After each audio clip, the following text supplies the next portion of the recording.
Selection उन्हीं का होता है जो प्रीवियस ईयर क्वेश्चनों को गंभीरता से लेता है। तो इसी कोट के साथ दोस्तों आज की इस वीडियो को हम शुरू कर रहे हैं। यहाँ पे आज हम कराने वाले हैं भारत के राज्य तथा केंद्र शासित प्रदेशों से जो यूपी ट्रिपल एससी आयोग द्वारा बार बार क्वेश्चन परीक्षाओं में पूछे गए हैं, जिनका रिपीटेशन बार बार हुआ है, उन प्रश्नों को आज हम यहाँ पे कराने वाले हैं, क्योंकि आपके आने वाली परीक्षा यूपी ट्रिपल एससी पीईटी 2025 के लिए बहुत ही ज्यादा दोस्तों इंपोर्टेंट होने वाले हैं। क्योंकि यदि आप सीरियस हैं यूपी ट्रिपल एससी पीईटी 2025 के लिए, तो ये समझ लीजिएगा कि बिना प्रीवियस ईयर क्वेश्चन करे आप यहाँ पे दोस्तों अच्छे नंबर नहीं ला पाएंगे। तो इसके लिए सबसे पहले है दोस्तों प्रीवियस ईयर क्वेश्चनों को करना, गंभीरता से लेना यदि सिलेक्शन आपको लेना है। तो बढ़ते हैं उसी क्रम में। तो वीडियो में आगे बढ़ने से पहले एक रिक्वेस्ट है हमारी, यदि आपको दोस्तों वीडियो पसंद आए तो वीडियो को लाइक शेयर जरूर करें, और चैनल पर नए हैं तो चैनल को सब्सक्राइब जरूर कर लें, ताकि आपसे एक भी वीडियो आपसे छूटे नहीं। तो दोस्तों बिना स्किप किए वीडियो को अच्छे से देखना है, क्योंकि एक एक प्रश्न बार बार यूपी ट्रिपल एससी द्वारा पूछा गया है कहीं ना कहीं किसी परीक्षा में। तो शुरू करते हैं उसी क्रम में। पहला प्रश्न आपके सामने, निम्नलिखित में से कौन सा भारत का सबसे छोटा केंद्र शासित प्रदेश है? पहला प्रश्न आपसे पूछा है कि निम्नलिखित में से कौन सा भारत का सबसे छोटा केंद्र शासित प्रदेश है? ऑप्शन है आपके सामने दमन और दीव, लद्दाख, ऑप्शन सी है अंडमान और निकोबार द्वीप समूह, ऑप्शन डी है लक्षद्वीप। तो इसका जो राइट आंसर है मैं आपको बता दूं, ऑप्शन राइट आंसर होगा भारत का सबसे छोटा केंद्र शासित प्रदेश है ऑप्शन डी लक्षद्वीप है दोस्तों। राइट आंसर हो जाएगा ऑप्शन डी लक्षद्वीप। देखिए UP triple SC PET 2022 shift second में प्रश्न पूछा गया है, तो एक एक प्रश्न दोस्तों बहुत ज्यादा इंपॉर्टेंट हो जाता है। यहाँ पे विस्तृत व्याख्या हम यहाँ पे देखेंगे, ताकि आपसे एक भी प्रश्न एग्जाम में ना छूटे। तो देखते हैं कि क्षेत्रफल की दृष्टि से भारत का सबसे छोटा केंद्र शासित प्रदेश जो है वो लक्षद्वीप है। और बात करें इसकी राजधानी की, यदि आपसे पूछ ले, क्योंकि पूछा ही जाता है, राजधानियां पूछी जाती हैं, यूपी ट्रिपल एससी पैट का जो पेपर होता है उसमें राजधानी से भी एक प्रश्न बनता है।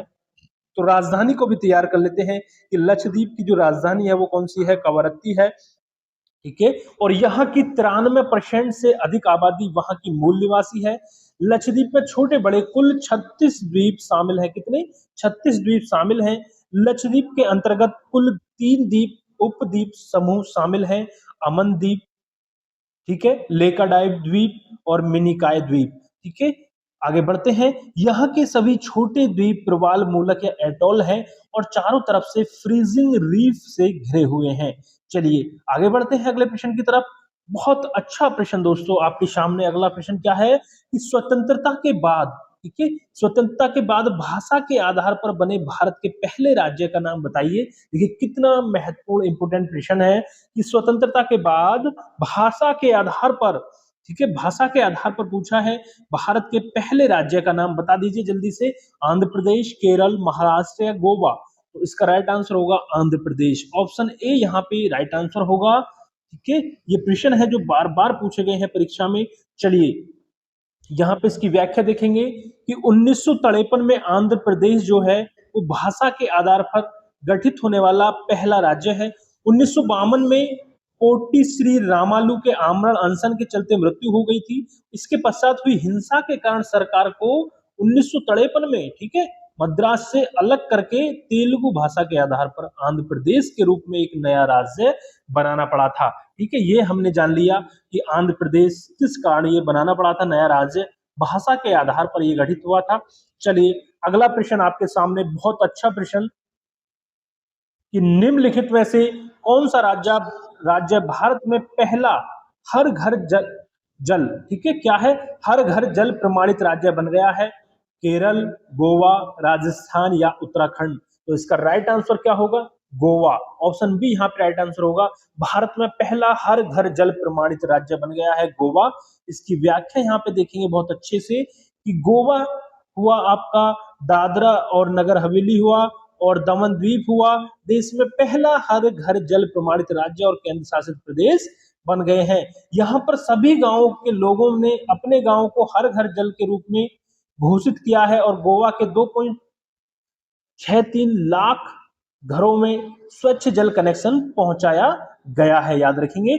चलिए बढ़ते हैं आगे प्रश्न, अगले प्रश्न की तरफ। अगला प्रश्न आपके सामने, बहुत अच्छा प्रश्न दोस्तों। यदि दोस्तों आपको सिलेक्शन लेना है, यूपी ट्रिपल एससी पैट में सिलेक्शन लेना है, अच्छे नंबर से आपको ये क्रैक करना है 70 प्लस नंबर से, तो दोस्तों प्रीवियस ईयर को क्वेश्चनों को भूलना आपकी कहीं ना कहीं हार हो सकती है। ठीक है, तो प्रीवियस ईयर क्वेश्चनों को जरूर करना है और इसी क्रम में हम यहाँ पे आपके लिए ये वीडियोज ला रहे हैं। इससे पहले हमने इंडियन हिस्ट्री हुआ, इंडियन नेशनल मूवमेंट हुआ और इंडियन ज्योग्राफी हुआ, वर्ल्ड ज्योग्राफी हुआ, इसके संबंधित सभी क्वेश्चन करा चुके हैं। यदि नए हैं आप चैनल पर तो चैनल पर जाएं और प्लेलिस्ट में सेलेक्ट करें, वहां पे प्लेलिस्ट बनी हुई है एक एक सब्जेक्ट की, वहां पे आप आराम से देख सकते हैं। तो चलिए आज हम फिर शुरू कर रहे हैं कि निम्न में से किस शहर को राजस्थान का सफेद शहर कहा जाता है। निम्नलिखित में से किस शहर को राजस्थान का सफेद शहर कहा जाता है, आपसे पूछा है। तो बीकानेर है ऑप्शन, अजमेर, उदयपुर या जयपुर। देखिए प्रश्न बार बार पूछे गए हैं, तो इसका राइट आंसर होगा उदयपुर, ऑप्शन सी यहाँ पे इसका राइट आंसर होगा कि उदयपुर को राजस्थान का सफेद शहर, व्हाइट सिटी कहा जाता है। उदयपुर को पूर्व का वेनिस भी कहा जाता है, याद रखेंगे पूर्व का वेनिस, सफेद शहर।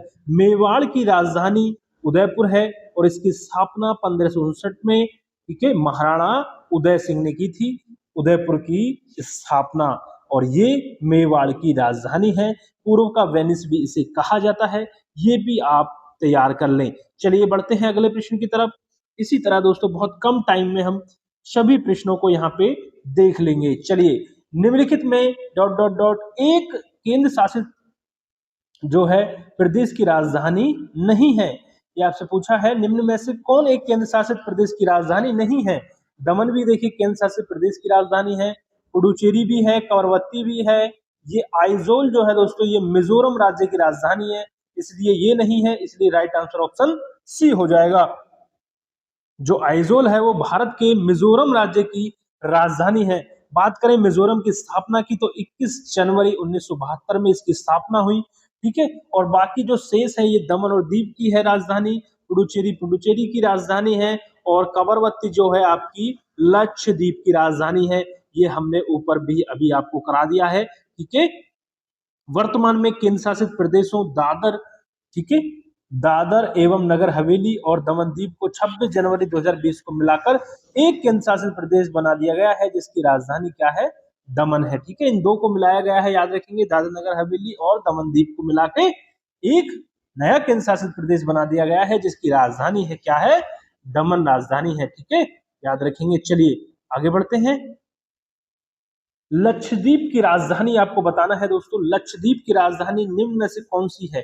अभी हमने बात की है लक्षद्वीप की राजधानी के बारे में, कवरत्ती, ऑप्शन ए यहाँ पे राइट आंसर हो जाएगा। और आइजोल किसकी राजधानी है, मिजोरम राज्य की राजधानी आइजोल है, ठीक है।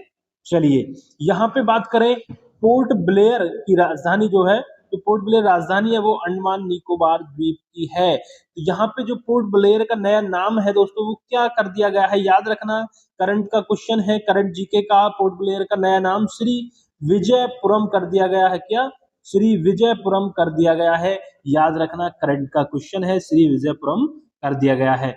चलिए अगर दोस्तों वीडियो पसंद आ रही हो तो वीडियो को लाइक शेयर करना ना भूलें अपने दोस्तों तक। जो भी भाई बहन तैयारी कर रहे हैं यूपी ट्रिपल एससी पीटी 2025 की, या जितने भी आने वाले एग्जाम है यूपी ट्रिपल एससी आयोग द्वारा, जैसे आपका वीडियो की परीक्षा हुई, ग्राम विकास अधिकारी की परीक्षा हुई, ये भी दोस्तों 2025 पैट 2025 से आने वाली है। और लेखपाल की परीक्षा हुई आपकी, यूपी लेखपाल की। तो ये सभी परीक्षाएं जो सीरियस हैं इनको करने के लिए वो हमारे साथ जुड़ सकते हैं, हमारे चैनल के साथ जुड़ सकते हैं, और यहाँ पे रहकर दोस्तों बहुत बेहतर तैयारी यहाँ पे कर सकते हैं। दोस्तों मैं यहाँ कंप्लीट आपको पहले यूपी ट्रिपल एससी पेट की 2025 की तैयारी करा रहा हूँ। कंप्लीट तैयारी मैं यहाँ पे करवाऊंगा एकदम बहुत अच्छे कंटेंट के साथ, जैसा कि आप देख सकते हैं। एक भी प्रश्न दोस्तों आपसे नहीं छूटेगा, बस आप हमारे साथ दोस्तों वीडियो को बिना स्किप किए देखते रहिएगा। सभी वीडियो मात्र छोटी छोटी वीडियो भी मैं बनाता हूँ, ठीक, तो बने रहे हमारे साथ। बढ़ते हैं अगले प्रश्न की तरफ, बहुत प्यार से चीजों को करते चलेंगे। अगला प्रश्न आपके सामने क्या है कि निम्नलिखित में से 2014 में बनाया गया भारत का 29वां राज्य कौन सा है, ये आपसे पूछा है। 29वां राज्य जो बनाया गया था वो तेलंगाना था, ठीक है, ऑप्शन ए यहाँ पे राइट आंसर होगा। अब याद देना, देखिए अब कितने राज्य हैं, ठीक है, 28 राज्य हैं, और 8 केंद्र शासित प्रदेश हैं। तो ये 29वां राज्य दोस्तों कहाँ से आ गया, इसके बारे में हम चर्चा करेंगे कि 2 जून 2014 को आंध्र प्रदेश का विभाजन करके, ठीक है, किसका, आंध्र प्रदेश का विभाजन करा 2 जून 2014 को, और भारत का 29वां राज्य तेलंगाना बना दिया गया था, ठीक है। किंतु वर्तमान में जम्मू और कश्मीर के पुनर्गठन के पश्चात भारत में कुल कितने राज्य हो गए, दोबारा से 28 राज्य हो गए, लेकिन 29 राज्य थे, ठीक है, 29 राज्य हो गए थे, लेकिन जम्मू और कश्मीर के जो है पुनर्गठन के बाद क्या हो गया है, 28 राज्य हो गए हैं। यदि आपसे पूछ ले कि भारत में कितने राज्य हैं, 28, और केंद्र शासित प्रदेश की बात करें तो 8 केंद्र शासित प्रदेश हैं। चलिए सारी चीजें यहाँ पे कवर करते चलेंगे ताकि आपसे प्रश्न एग्जाम में ना छूट पाए। चलिए सिलेक्शन उन्हीं का होगा जो गंभीर होंगे प्रीवियस ईयर क्वेश्चनों को लेकर। चलिए निम्नलिखित में से किसे भारत का स्कॉटलैंड भी कहा जाता है, अगला प्रश्न आपके सामने, निम्नलिखित में से किसे भारत का स्कॉटलैंड भी कहा जाता है, कुर्ग को, श्रीनगर को, मसूरी को, या दार्जिलिंग को। तो ऑप्शन ए राइट आंसर होगा, कुर्ग को कहा जाता है, ऑप्शन ए आपके सामने राइट आंसर होगा। चलिए व्याख्या देखेंगे बहुत जल्दी कि कुर्ग को भारत का स्कॉटलैंड भी कहा जाता है। इसके सौंदर्य की सभ्यता, इसके सौंदर्य की सभ्यता के कारण ऐसा कहा जाता है कि कुर्ग कर्नाटक का एक प्रमुख कॉफी उत्पादक जिला है। इसे कोगाडू के नाम से भी जाना जाता है तथा इसे दक्षिण भारत का कश्मीर भी कहा जाता है। दक्षिण भारत का कश्मीर किसे कहा जाता है, कुर्ग को कहा जाता है, याद रखेंगे। चलिए आगे बढ़ते हैं अगले प्रश्न की तरफ। अगला प्रश्न आपके सामने थोड़ा धुंधला प्रश्न है, लेकिन देखेंगे अच्छे से कि महाराष्ट्र में स्थित, आप मेरी आवाज पे थोड़ा गौर दीजिएगा कि महाराष्ट्र में स्थित औरंगाबाद का नया नाम लिखिए क्या है। जो औरंगाबाद का नया नाम क्या कर दिया है महाराष्ट्र में जो स्थित है, संभाजी नगर, ठीक है, धाराशिव, धुले या सतारा, तो इसका नाम कर दिया गया है संभाजी नगर। महाराष्ट्र में स्थित औरंगाबाद का नया नाम मराठा शासक संभाजी के नाम पर छत्रपति संभाजी नगर रखा गया है, ठीक है। महाराष्ट्र भारत का एक दक्षिण पश्चिमी भारतीय राज्य है और इसकी राजधानी कहाँ है, महाराष्ट्र की राजधानी आपको याद रखना है मुंबई है। चलिए आगे बढ़ते हैं अगले प्रश्न की तरफ। अगला प्रश्न आपके सामने कि उत्तर प्रदेश भारतीय संघ में कितने राज्यों के साथ अपनी सीमा साझा करता है, 6, 9, 8, 11। इसका राइट आंसर होगा ऑप्शन बी, 8 राज्यों के साथ अपनी सीमा साझा करता है। वो 8 राज्य कौन कौन से हैं उनको भी यहाँ आप देख लेते हैं। यदि आपसे उनमें से नाम पूछ लेगा तो उनको देख लेते हैं कि उत्तर प्रदेश की सीमा भारत के 8 राज्य कौन कौन से, हिमाचल प्रदेश, बिहार, झारखंड, उत्तराखंड, हरियाणा, राजस्थान, मध्य प्रदेश, छत्तीसगढ़ व एक केंद्र शासित प्रदेश दिल्ली से लगती है। उत्तर प्रदेश की सबसे लंबी जो सीमा है वो मध्य प्रदेश तथा न्यूनतम सीमा रेखा हिमाचल प्रदेश से लगती है, ठीक है, याद रखना। सबसे लंबी सीमा मध्य प्रदेश से लगी है और न्यूनतम सीमा हिमाचल प्रदेश से लगी है उत्तर प्रदेश की। सोनभद्र जो है भारत का एकमात्र ऐसा जिला है जो 4 प्रदेशों बिहार, छत्तीसगढ़, झारखंड और मध्य प्रदेश के साथ सीमा साझा करता है। सोनभद्र भारत का एकमात्र ऐसा जिला जो 4 प्रदेशों के साथ सीमा साझा करता है, कौन कौन से, बिहार के साथ, छत्तीसगढ़ के साथ, झारखंड और मध्य प्रदेश के साथ। सोनभद्र याद रखेंगे, बहुत ज्यादा इंपोर्टेंट प्रश्न है, आने वाली परीक्षाओं में आपको देखने को मिलेगा प्रश्न, इस पे इसलिए नजर रखिएगा, अच्छे से याद कर लीजिएगा, नोट कर लीजिएगा। चलिए आगे बढ़ते हैं कि क्षेत्रफल की दृष्टि से भारत का निम्न में से कौन सा राज्य सबसे छोटा है, सिक्किम, मेघालय, गोवा या मिजोरम। तो क्षेत्रफल की दृष्टि से भारत का सबसे छोटा राज्य गोवा है, ऑप्शन बी यहाँ पे राइट आंसर होगा, ठीक है। यहाँ पे नीचे इनके क्षेत्रफल और राजधानी यहाँ पे देख लेते हैं। राजधानी वगैरह पूछ ली जाती है एग्जाम में, जैसे सिक्किम राज्य की राजधानी की बात करें तो गंगटोक, गोवा की राजधानी क्या है, पणजी, मेघालय की राजधानी क्या है, शिलोंग, और मिजोरम की राजधानी है आइजोल। बार बार ये पूछी गई, परीक्षा में पूछी गई है राजधानियां, इनके क्षेत्रफल पे भी यहाँ पे एक बार दृष्टि आप डालेंगे, ठीक है। चलिए बढ़ते हैं आगे बढ़ते हैं अगले प्रश्न की तरफ। वीडियो पसंद आ रही हो तो वीडियो को लाइक शेयर करते रहें, चैनल पर नए हैं तो प्लीज चैनल के साथ जुड़ जाएं दोस्तों, क्योंकि ऐसी ही इंफॉर्मेटिव वीडियो हम आपके लिए लाते रहते हैं बेहतर कंटेंट के साथ। चलिए अगला प्रश्न कि केंद्र शासित प्रदेश लक्षद्वीप की आधिकारिक भाषा निम्न में से क्या है, तमिल है, ग्रेट अंडमानी है, मलयालम है या सिंहला है। तो ऑप्शन बी राइट आंसर होगा मलयालम। केंद्र शासित प्रदेश लक्षद्वीप की आधिकारिक भाषा मलयालम है, ठीक है, याद रखेंगे। और इसकी राजधानी की कवारत्ती है, और यह अरब सागर में स्थित भारत का द्वीपीय संघ राज्य है। यह प्रवाल भित्तियों से निर्मित है, द्वीपीय संघ राज्य भी है, ये भी हमने पढ़ा है पिछली क्लास की वीडियो में, तो अब भी इसको पढ़ लीजिएगा। पहली क्लासेस जिसने नहीं देखी हैं वो चैनल पर जाके पहली क्लासेस हमारी देख सकती हैं, ठीक है। चलिए आगे, पणजी किस भारतीय राज्य की राजधानी है? अभी बात की थी, गोवा की राजधानी क्या है? पणजी है। गोवा की राजधानी पणजी है, ऑप्शन बी राइट आंसर होगा। गोवा में 1961 ईस्वी तक पुर्तगाली शासन रहा, 1987 ईस्वी तक यह एक केंद्र शासित प्रदेश रहा, इसके बाद इसे पूर्ण राज्य का दर्जा दिया गया। 1987 तक ये एक केंद्र शासित प्रदेश रहा था, ये बात आपको ध्यान रखनी है। चलिए आगे बढ़ते हैं अगले प्रश्न की तरफ। अगला प्रश्न आपके सामने कि पोर्ट ब्लेयर की राजधानी क्या है? दोस्तों आपसे पूछ लिया है, पोर्ट ब्लेयर की राजधानी आपसे पूछ लिया है, क्या है? ऑप्शन है अंडमान और निकोबार द्वीप समूह, दादर नगर हवेली, या पुडुचेरी, या दमन द्वीप। तो बताइए, पोर्ट ब्लेयर की राजधानी, जैसा कि मैंने आपको बताया था अभी, इसका नाम बदलकर क्या कर दिया गया है? इसका नाम बदलकर दोस्तों श्री विजयपुरम कर दिया गया है। पोर्ट ब्लेयर का नया नाम श्री विजयपुरम कर दिया गया है, ठीक है। और यहाँ पे चार ऑप्शन आपके सामने हैं, इसकी राइट आंसर क्या होगा? ऑप्शन ए यहाँ पे राइट आंसर होगा, अंडमान और निकोबार द्वीप समूह। श्री विजयपुरम की राजधानी क्या है? अंडमान निकोबार द्वीप समूह। ये पहले भी हम इसको करा चुके हैं ऊपर। चलिए, ये बार बार दोस्तों यूपी ट्रिपल एस परीक्षा में पूछे गए प्रश्न है, तो अच्छे से इनको दोस्तों तैयार कर लें आप, ठीक है। यहाँ पे चलिए व्याख्या एक बार देख लेते हैं कि पोर्ट ब्लेयर अंडमान निकोबार द्वीप समूह की राजधानी है। यह दक्षिण अंडमान द्वीप के पूर्वी तट पर स्थित है। अंडमान और निकोबार भारत का तीसरा सबसे बड़ा केंद्र शासित प्रदेश है। चलिए अगला प्रश्न, अगले प्रश्न के बारे में हम बात करेंगे। यहाँ पे बहुत अच्छा प्रश्न है कि नेपाली भाषा मुख्य रूप से किस राज्य में बोली जाती है? कर्नाटक में, सिक्किम में, राजस्थान में, या आंध्र प्रदेश में? तो इसका राइट आंसर होगा ऑप्शन सी, सिक्किम में बोली जाती है नेपाली भाषा मुख्य रूप से। क्यों बोली जाती है इस पे भी हम चर्चा करेंगे कि सिक्किम पूर्वोत्तर भारत का एक प्रमुख राज्य है। इसकी राजधानी क्या है? गंगटोक है, ठीक है। सिक्किम की राजधानी क्या है? गंगटोक है, याद रखेंगे। इस राज्य में मुख्य रूप से नेपाली भाषा बोली जाती है, क्योंकि इस राज्य की जनसंख्या का अधिकांश हिस्सा नेपाली समुदाय से संबंधित है, ठीक है। नेपाली भाषा के अतिरिक्त यहाँ आधिकारिक तौर पर अंग्रेजी, लेप्चा, भूटिया, लिम्बू तथा हिंदी भाषा का उपयोग होता है। यहाँ का प्रमुख धर्म हिंदू एवं बौद्ध है, ठीक है। ये भी आप याद रखेंगे। चलिए अगला प्रश्न आपके सामने, अगला प्रश्न बहुत अच्छा प्रश्न आपके सामने कि डॉट डॉट डॉट को उत्तर प्रदेश के हिमालयी पहाड़ी क्षेत्र में उत्तराखंड नामक एक नया राज्य अस्तित्व में आया। कब आया? तो 9 नवंबर 2000 को। ऑप्शन बी यहाँ पे राइट आंसर होगा कि 9 नवंबर 2000 को उत्तर प्रदेश के हिमालयी पहाड़ी क्षेत्र में उत्तराखंड नामक एक नया राज्य अस्तित्व में आया, जिसका गठन 9 नवंबर 2000 को हुआ था, और ये 27वें राज्य के रूप में किया गया था इसका गठन, ठीक है, याद रखेंगे, 27वें राज्य के रूप में।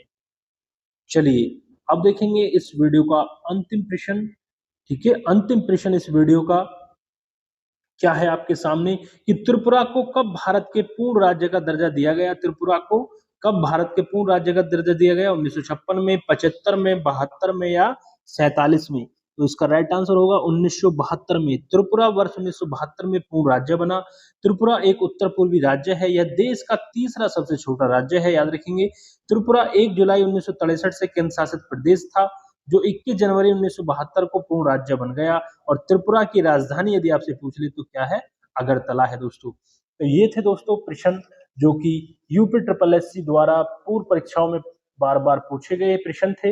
ये भारत के राज्य तथा केंद्र शासित प्रदेश से संबंधित प्रश्न थे। तो कैसी लगी दोस्तों वीडियो, एक बार कमेंट करके जरूर बताएं। वीडियो अच्छी लगी हो तो वीडियो को लाइक करें, शेयर करें अपने दोस्तों तक, ठीक है। मिलते हैं बहुत जल्द अगली वीडियो में, तब तक के लिए दोस्तों जय हिंद, जय भारत दोस्तों। हाँ, चैनल पर नए हैं तो प्लीज प्लीज प्लीज दोस्तों चैनल को सब्सक्राइब कर लीजिएगा, ये बस हमारी आपसे रिक्वेस्ट है। और दोस्तों यदि आप सीरियस हैं तो जुड़ जाए हमारे साथ अच्छे से। यदि आप वनडे एग्जाम, सरकारी एग्जाम जितने भी होते हैं, जितनी परीक्षाएं होती हैं, यदि आप उन सभी के लिए सीरियस हैं तो आप हमारे साथ जुड़ सकते हैं, ठीक है, मिलते हैं दोस्तों बहुत जल्द अगले वीडियो में। तब तक के लिए दोस्तों जय हिंद, जय भारत। खुश रहें, मस्त रहें, स्वस्थ रहें और इसी तरीके से दोस्तों पढ़ते रहें मन लगाकर। मिलते हैं बहुत जल्द।